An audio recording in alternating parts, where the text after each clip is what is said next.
Ladies, gentlemen, hey, hi, how you doing? Welcome back to the channel. Appreciate you stopping by. Today, my friends, it is of course a very exciting day if you are a Call of Duty fan because the Black Ops Cold War multiplayer beta is finally here, and got a little surprise for you guys. Throughout this video, there's actually going to be some beta codes going up on the screen. Not sure when, but they'll be throughout the video. There will be a couple for you guys. Then I also am giving away some over on Twitter as well, so be sure to follow me over there. But basically, today we're going to be running over a bunch of pretty crucial information you might need for the beta for day one, and then also for next weekend as well when it goes live for PC and Xbox too. So we're going to be looking into some of the best settings you want to run. There's actually a lot of new stuff with the beta that we didn't have access to back in the alpha. Then also just some brand new settings to Call of Duty in general with this one as well. So we're going to be going over some of that. We're going to go over some of the need to know information. So that said, if you enjoy the video at any point, let me know by dropping a like on it. And of course, if you're new to the channel, the support on the channel itself has been insane recently. We're gaining almost 1,000 new subscribers every single day.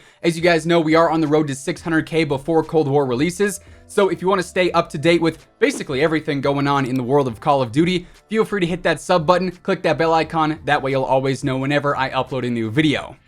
So when it comes to the beta, obviously this is just limited to PS4 for right now, but all of this is going to apply to next weekend as well when it actually opens up to Xbox and then also PC. But anyways, getting right into some of the settings to run. First things first, if you are on console, you absolutely want to mess around with the brand new FOV slider. Keep in mind, this can apparently affect your frame rates, but increasing that field of view is going to be absolutely huge when it comes to just enhancing your experience and ideally giving you more information when it comes to the in-game visuals. Then another thing you should definitely mess around with is that of the dead zone setting, which they actually added in. If you are someone who has stick drift, that's going to be a huge help. And then alongside that, obviously almost everyone is going to be tuning their sensitivity. And because this is a boots on the ground game and the movement in general is just a bit slower, I think having some kind of medium sense is going to be the most ideal, just because that's going to sort of be the most consistent through close, medium, and then also long range fights too. But honestly, that does all come down to preference at the end of the day. Also, we do have the brand new HUD options as well to sort of experiment around with. And here you can turn off a ton of things, be it your crosshairs if you don't want those for whatever reason. You can actually turn off player names, a bunch of stuff like that. So while there's not necessarily like a list of best options here per se, I would recommend looking into that and sort of fine-tuning that to your liking.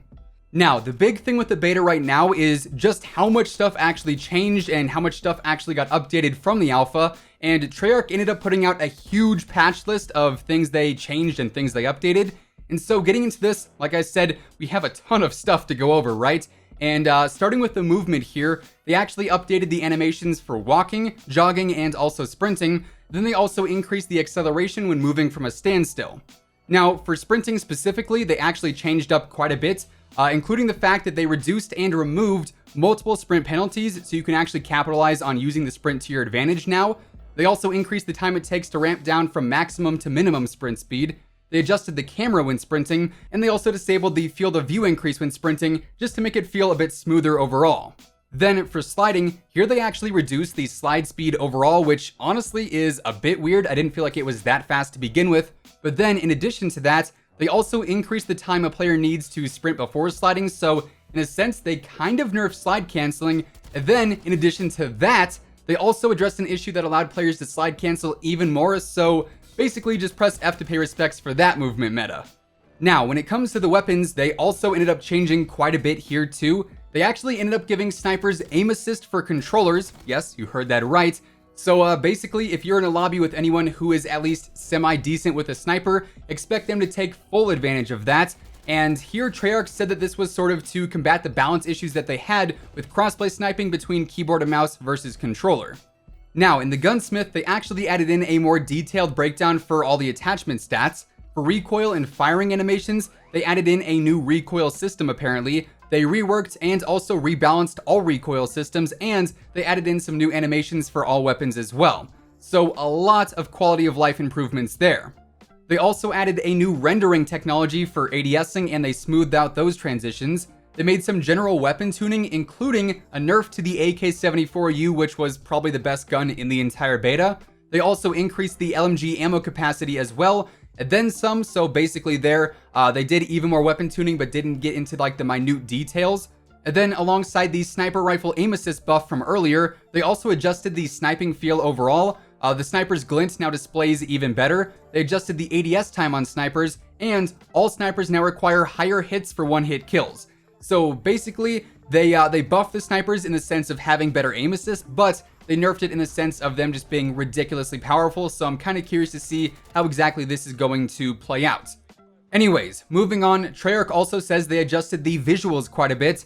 Of course, a huge thing with the alpha was the fact that a lot of people said the game didn't really look all that good, especially for a 2020 title, a Call of Duty 2020 title no less, but they actually said they improved the graphics fidelity and overall performance, and they also adjusted the lighting throughout Miami specifically.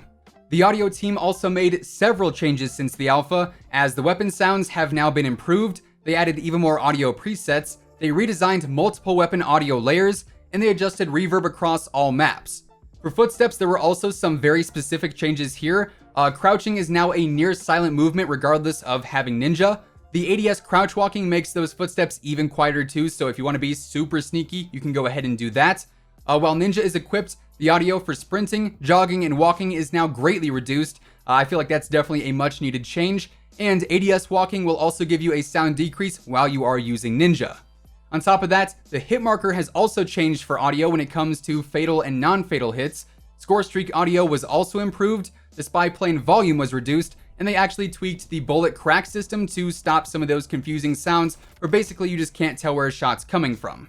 Then, Treyarch also adjusted the score streak system quite a bit, and here, modes like Domination, Kill Confirmed, and Hardpoint now reward players even more for actually playing the objective to sort of incentivize that even more. They also adjusted the rewards to ideally reduce score streak spam, meaning some streaks are going to be actually harder to earn now, mainly those bigger ones like the chopper gunner and whatnot. However, at the same time, they also reduced the cooldowns so you can actually start earning your cycled streaks even sooner.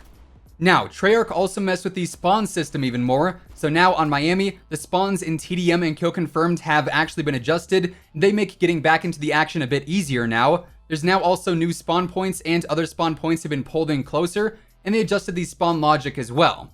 On Moscow, they actually added in multiple new spawns across several modes. On Armada, they reduced how often players are going to spawn on the back spawn ships. On Crossroads, they adjusted the spawn logic and also the spawn placement. Then finally, on Satellite, they also adjusted the spawn logic as well. Then, when it comes to the vehicles, they reworked the damage mitigation on tanks, and they adjusted the Cavalry Lancer attachment to make it even more consistent. And then, on the tank specifically, two very, very big changes here. They actually reduced the health against launchers in C4, and they reduced the splash damage on the shells. And then, to round things out, there were also a ton of bug fixes and also new features added in. So here, they fixed the character model issues in the loading screen, alongside the AK-74U's reload animation. The RCXD being rideable was also fixed. Not gonna lie, kinda disappointed to hear that one. It was a lot of fun to mess around with.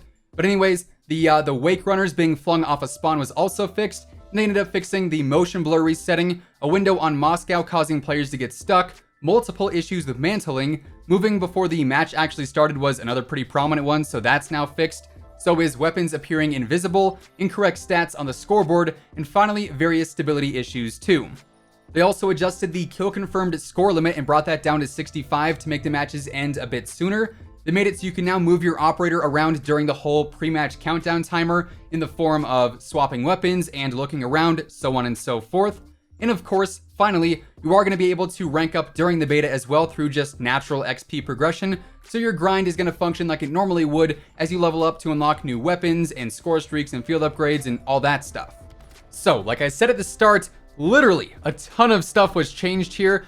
This has got to be one of the most extensive patch notes that we've ever seen for any update, whether it be beta to launch, a title update, you name it. Treyarch basically went all in on these beta upgrades, so we should notice some pretty significant changes for these 2 weekends. So there you have it. That is basically everything you need to know for day 1 of the beta this week, and some tips going into next week's beta as well when it comes to what you want to look out for, what you want to do when you actually are able to get into the game for yourself. So yeah, that's gonna wrap things up for today. Hopefully you guys enjoyed the video. If you did, let me know by dropping a like on it. And of course, if you're new to the channel, if you want to stay up to date with the latest Call of Duty news, intel updates, and basically everything else in between, feel free to subscribe with your notifications turned on. That way you'll always know whenever I upload a new video. Once again, and as always, thank you so much for tuning in. And until next time, take it easy, have an awesome rest of your day, and I'll catch you guys later. Peace out.